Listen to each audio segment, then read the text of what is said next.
This video is sponsored by Drift. In March of 2022, Meagan Marone, a high school English teacher, headed out for a hike in Stockbridge, Massachusetts. She had planned a getaway for herself in the stillness of the trees, taking time to unwind from a particularly hectic school year. The only problem was, the weather that day was anything but accommodating. As storms were blowing in, freezing rain, wind, and snow beat down on the town of Stockbridge.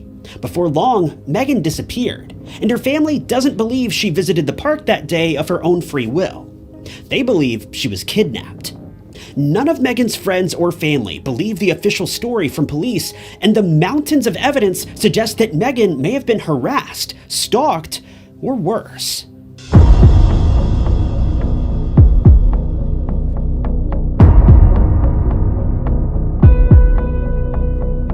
Before we get started with today's story, I want to show you guys an amazing new product I found. It's being put out by Scentbird's new sister company, Drift. I'm sure you all know about Scentbird and the amazing fragrances that they put out, and Drift continues that legacy, designing fragrances for your home or car. All of the materials that Drift uses are sustainably sourced, and my favorite part is that all of their fragrances are pure, natural essential oils. With prices of around $9 for wood or metal products and only $14 for stone, it's difficult to beat the value that Drift offers. These scents are extremely long-lasting, giving you around 30 days of use per freshener. In your starter kit, you'll receive the scent and a clip that can attach to your car's sun visor or countless areas around your home. One of the coolest aspects of Drift is that they offer a scent of the month, which is inspired by the season, as well as all the memories and emotions you may attach to it. This limited edition fragrance changes every month in an effort to keep you from going nose blind, which is a very real thing in the world of fragrances. This ensures that your home or car continue to smell fresh year-round. Drift's subscription is super flexible, and you can change the frequency of your deliveries as well as the choice of scent. Make sure you use coupon code TY55, that's TY55, for 55% off your first month at drift.co. You can check out links for Drift below. Thanks to Drift for sponsoring today's video. Meagan Marone was a bit of a character. She was very eccentric. It was one of her characteristics that her friends loved most about her. She wasn't afraid to be the person that she wanted to be. She was weird, quirky, maybe even a bit off-putting to some people, but Meagan was incredibly kind, loving, and always had the best interest of others at the forefront of her mind. Meagan was the kind of person who anyone could depend on. Whether you were an old friend or new, Meagan was there for you. She was also a difficult person to not love. She didn't have any ill will towards anyone as far as I could tell, well, with the exception of one man, more on him later. Meagan had a deep love for children and always wanted to make sure that they had the best chance at life. When you think of a high school teacher, you may think of a middle-aged man or woman who's truly at wit's end, hoping and praying for the summer months to come quicker, but that wasn't the kind of person that Meagan was. She loved every moment that she had with her students. She had a true passion for educating the next generation, and this enthusiasm showed. She was always doing her best to keep her students engaged and interested in the work that she'd prepared for them, coming up with interesting and unique ways of presenting her lessons and lectures. Being an English teacher, she had a profound connection with literature and the written word. She was known for her love of poems, and a comment from one of her close friends claimed that she had poetry plastered all over the walls of her home, presumably poetry that she'd written herself or poems that she connected with from other writers. Being a friend or colleague of Meagan was truly a gift. All of her loved ones have echoed this sentiment. But everyone in Meagan's life wasn't quite so friendly and caring. In fact, one man in particular took every opportunity to make sure that Meagan's life, particularly her work life, was as miserable as possible. This man was truly despicable and took every opportunity to badger Meagan, and some people believe this man may have been willing to go to great lengths to silence Meagan once and for all.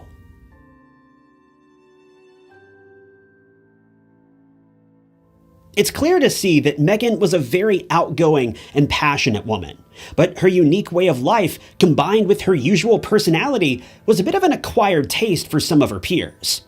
Her childlike enthusiasm may have been a bit too much for some people to deal with, but her friends remember this as one of her most precious attributes. Meagan began teaching at Shaker High School in New York sometime around 2018 or 2019. She was single and lived alone in Delmar.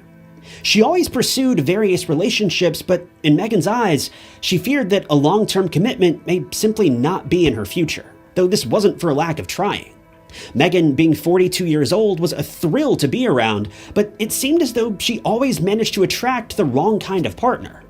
She'd been hurt by more men than she cared to count, but all she truly wanted was to find a husband and start a family. But for Meagan, this simply wasn't in the cards. She had always talked about her love for children and how she desperately wanted a child of her own, and as the years progressed, the weight of her desire to start a family began to drag her down in the darkest of ways, with some descriptions of Meagan's final moments suggesting that she may have fallen into a deep depression. But truthfully, this was the least of Meagan's concerns in 2022, when an otherwise normal school year would turn into the stuff of nightmares. Unfortunately, we don't know all the specifics of what took place. Much of this information has been withheld by her family to protect her privacy, or she simply never shared it in the first place. All we know is that Meagan had serious issues with one of her colleagues, a male colleague. When investigators spoke with her brother, he explained that he didn't know the full story, but he knew that one of her coworkers had caused her a lot of heartache. Another one of Meagan's friends wrote a memoir about her, entitled Fragments of Meagan, and went into a bit more detail, but still refused to explain the full extent of the grief that Meagan had been dealing with. All I've been able to piece together is that Meagan had repeated run-ins with this man, and he seems to have caused her to fear for her life. According to a Daily Mail article, Meagan was reportedly being brutally harassed and intimidated, seemingly on a daily basis by this man. If I had to guess, the context of some of these claims seems to suggest that the man may have been romantically interested in her, but that's purely a guess. Whatever his deal was, Meagan wasn't into it, and she let him know this time and time again, but he just wasn't getting the message. As time passed by, his remarks and threats only grew worse. The situation grew to be so severe that the school board offered to let Meagan have the remainder of the year off, even going as far as offering to pay her during that time period. Meagan accepted this offer, and it appears as though she made plans to work for the school for the remainder of this year. Then she planned on leaving and returning back to her friends and family who lived in Washington. According to a friend, the school was wearing Meagan down like sandpaper, and she couldn't wait to get out of there. In the weeks leading up to the crime, Meagan's upbeat and quirky demeanor had taken a downturn. This once happy-go-lucky woman was now a fragment of her former self, with her friends saying that her emotions had become disjointed and something inside of her had broken. We don't know if the weight of her troubles at school had become more than she could carry, or if there was much more going on than anyone could have known about. But during her time off, Meagan decided to visit one of her friends down in New Orleans. The friend had been deeply worried about her, so she offered to spend a few weeks together with Meagan to help her get back on her feet and ensure that she was okay. The friend hadn't seen Meagan in person in about 2 years, considering they lived over 1,000 miles apart. But when Meagan arrived, her friend barely recognized her. Meagan had lost a serious amount of weight and had been consumed by her anxiety. While she put on a strong front on the outside, inside, Meagan was struggling to keep her head above water. Her friends say that she was very jumpy, acting paranoid, and every little noise made her come out of her skin, almost like someone or something was after her. Meagan spent the following few weeks hanging out in New Orleans, seeing all the beautiful sights that the town has to offer. But before long, it was time for her to go. But rather than head straight back to New York, Meagan had made plans to stay in Stockbridge, Massachusetts for a while, clearing her head for a few weeks to a few months before making her preparations to pack up her things in New York and head off to Washington to be with her family later on in June.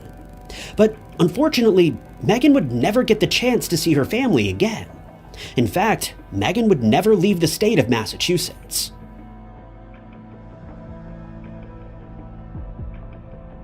Meagan had been staying at the Red Lion Inn in Stockbridge. On the morning of Sunday, March 27th, she asked an employee at the inn for directions to Church Street nearby.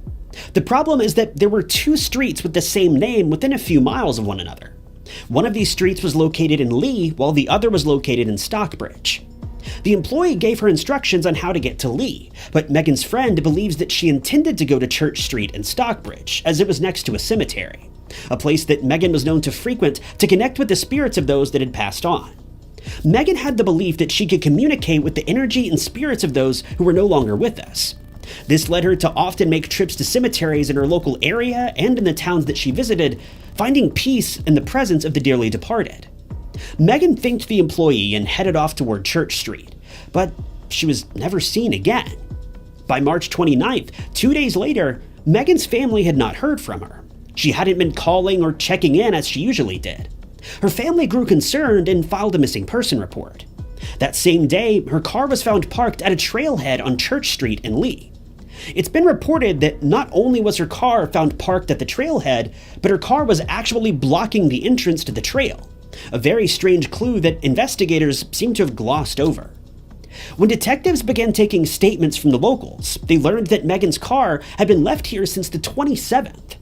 Bad weather had torn through the area since Meagan's disappearance, and it's been reported that terrible rain, storms, high winds, and snow had blown in. All the while, Meagan's car was left there seemingly untouched. Police searched the vehicle and found that it had been left unlocked. Virtually everything that Meagan was known to have been carrying with her was gone. Her keys, laptop, phone, hotel key, wallet, and her favorite stuffed animal were all missing. This was when Meagan's friends knew that something was wrong, but it seems that police were still largely unconcerned. Investigators claimed that they had no reason to suspect foul play, but her family denied these claims. Still, detectives searched every square inch of the surrounding area for Meagan, but they came up empty-handed. They sent out search teams, drones, sniffer dogs, and even diving teams to search all the nearby bodies of water, but there was not a single trace of Meagan to be found. After her disappearance, locals, friends, and loved ones continued to search for her for several weeks. Missing person posters were put up all over town with a particular focus on the trailhead where she had disappeared. But this is where things get extremely interesting. Dozens of missing person posters were placed all throughout the trail where Meagan's car was found. But no sooner than the signs were hung up, they were all torn down. Everyone thought this was strange. After all, who would want to tear down so many missing person posters? Her loved ones returned all of the posters back to the posts and trees where they had been, only for them to all be torn down once again in a matter of days. We don't know who is responsible for hanging all of these flyers, but whoever it was, they were growing tired of the games. So they decided to install a trail camera to try to catch who was doing this. Well, that didn't work either. This time, not only were all of the posters torn down, but the trail camera was stolen, taking all of the footage along with it. But it was around this same time that detectives got their first and only breakthrough in her case. Meagan had been found.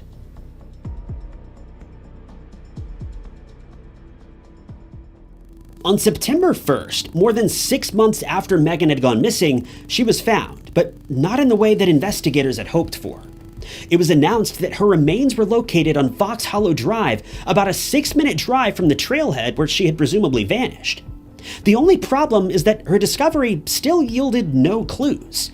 There was no sign of a struggle and no evidence left behind, aside from her remains, obviously. Meagan's body was sent to the local medical examiner, and it took them quite some time to even confirm that the remains belonged to Meagan.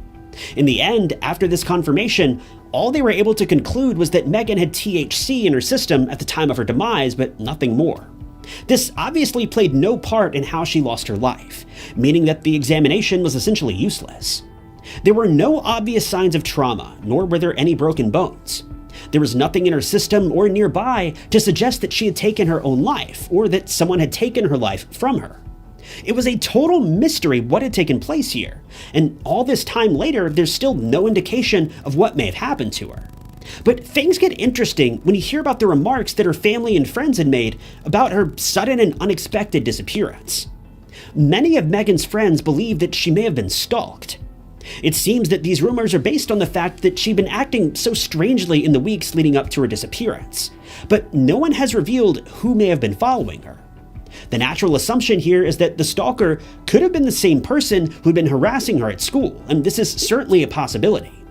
The drive from her school in New York to the area where she was found was only around 3 hours. In fact, Meagan disappeared on a Sunday, so the suspect, being a school employee, wouldn't have even needed to miss work in order to find her and follow her. The man could have tracked Meagan down, taken her life, and easily made it back home with time to spare, and none of his coworkers would have been the wiser. The plot only thickens when you hear a remark from Meagan's brother shortly after her disappearance. GPS data was pulled, and it appears as though this came from her cell phone, but I honestly haven't been able to confirm where this data was actually pulled from. I'm just guessing here. But the data suggests that Meagan never made it to the park on Church Street. Yes, her car was obviously found there, but the GPS data shows that Meagan was never anywhere near that park when she vanished. Her GPS movement stopped several miles from the park, and they never moved again after this. Yet her car was found parked right at the entrance to the trail on Church Street. I don't know about you, but this obviously means that Meagan's car had been moved after she lost her life. Yet police say that they found no evidence to suggest that foul play was involved. I can't even come up with words here. This is as clear as it gets when it comes to foul play. I mean, what could they think happened here? I mean, did Meagan come back from beyond the grave to just drive her car 3 miles away? Someone had to have driven her car to the trailhead that day, but who this person was and why they bothered to move her car remains a mystery. Ever since her disappearance, Meagan's bank accounts have remained untouched.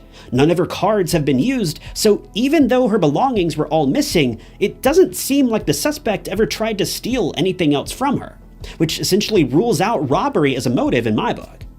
Police did search her car for DNA and fingerprints, but the results were never publicly recorded. It seems safe to assume that nothing of value was found here, or the person responsible would have already been brought in for questioning, and there's no mention of this ever happening. The last update that I've been able to track down was from December of 2022, and it appears as though police still only have the case classified as a missing person case, and it doesn't appear that Meagan's disappearance is under investigation any longer. The cause of her passing has never been reclassified as a homicide, even though that's pretty clearly what took place here.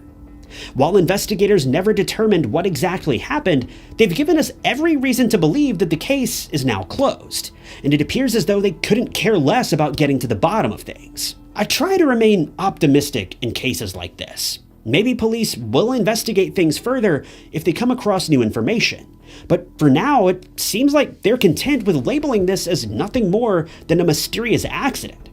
This is seriously heartbreaking for both Meagan and for her friends and family, but with a police department that's so dead set on closing the case, there isn't really much else that can be done. As it stands, Meagan's family and friends believe that they likely know her killer, and they'd love to reveal his name. But unfortunately, without any tangible evidence, we can't go around pointing fingers. All of her closest friends believe that the person responsible is most likely the man who'd been harassing her at school for the months leading up to her disappearance. But there's simply nothing that can be done if the police aren't willing to take these allegations seriously. In cases like this, I usually like to include a case number and a phone number at the end of the video, asking for you guys to call in if you happen to have any information. But with a police force that's so clearly incompetent, it would just be a waste of breath. Maybe one day Meagan's case will be solved, but for now, we're left with nothing but unanswered questions and a mountain of evidence to suggest that someone had certainly been following Meagan that day, and it's almost guaranteed that she met her end at the hands of a bloodthirsty coworker. I choose to believe that the truth will eventually come out. It almost always does. But for now, the case of Meagan Morrone is just another heartbreaking, disappointing tragedy. Thank you guys for tuning in to another episode of True Crime Stories. If you want to see more true crime documentaries like this, be sure to hit the like button and subscribe. If you'd like to help support the channel, the best way you can do that is simply by leaving a comment below. Any comment at all. It helps out the channel way more than you may realize. If you want to help out financially, you can do that by clicking the blue join button below or by picking up a True Crime Stories mug from TyKnots.com. But with that, my name is Ty Knots, and I'll catch you guys in the next video.